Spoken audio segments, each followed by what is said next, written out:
We celebrate the resurrection of Jesus Christ every Sunday because He had promised that He will come again, and the Bible has not specified a specific day that we should celebrate and remember His coming.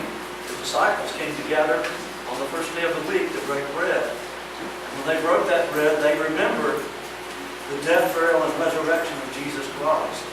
So we celebrate Easter every Sunday. And if we are thinking about what He did for us, it does not grow old, it does not become stale, it does not become mundane, but rather it becomes more precious as time goes on, because we realize what a tremendous sacrifice and what tremendous grace that God has extended toward you and me in saving us from sin. When we were enemies of God, He died for us. What a wonderful, marvelous thing that He has done, that He sent His Son, who was willing, a perfect, innocent man, who was willing to lay down His life in order that we might live. What a gracious God, what a loving God. And He has sacrificed His Son, and in return, what does He expect of your Israel but to fear God and keep His commandments? And love Him as you love Him above all things, and do what He says. And His yoke is easy and His burden is light. The way of the transgressor is hard. If you choose the road of sin, you choose the road of this world, that is a hard road.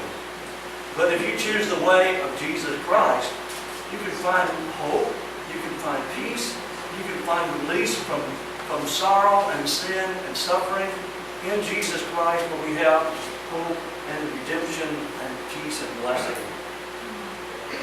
This morning, I want to look at Matthew chapter 24, which is a relatively difficult chapter. In it, Jesus has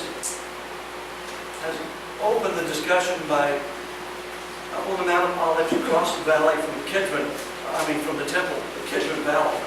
He is looking at the temple on the other side of the valley, and he says to His disciples, He said, "You see all these, do you not?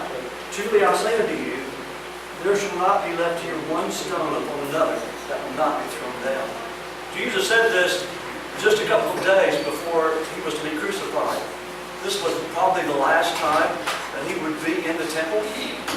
And He has gone across the valley to the other side, and He's looking across at the beautiful, majestic temple, one of the wonders of the world at the time. And He said, "Do you see that beautiful temple, that wonderful structure, the masterpiece of architecture? Not one stone will be left upon another." And you know, if you go to Jerusalem today, the only way you will find a trace of a temple is if you'll dig way down in the ground, underneath all the rubble, you can find some of the ancient stones that were covered up in the rubble. And when the Romans got done with Jerusalem, it was a plowed field. You couldn't even tell there had been a city there. It was just empty. They left it complete desolation. So what Jesus said came to pass about 40 years from the time that He spoke it. But this draconian, this catastrophic description of what was going to happen to the temple raised a question in the minds of the disciples. Jesus had previously told them, they had asked Jesus, "And what will we receive, Lord? What are we going to get out of following you?" And Jesus said, "When the Son of Man shall sit upon the throne of His glory, then you will sit on 12 thrones, judging the 12 tribes of Israel." So the disciples thought, we're going to rule with Jesus. When He establishes His kingdom, we're going to rule with Him. They believed He was the Messiah. They read the prophets, and they read about the conquering David, about the great warrior king that was going to be the Messiah, the Prince. But what they didn't comprehend was that there were two comings of Jesus. Now, He had told them in Luke chapter 19 that in the parable of the nobleman, there was a certain nobleman that went into a far country to receive for himself a kingdom and to return. So they knew that based on that parable, that at some point Jesus was going to go away, and he was going to come back again. But they didn't know exactly when that was, because he had promised them that he was going to sit on the throne of his kingdom, and they would sit and rule with him, judging the 12 tribes of Israel.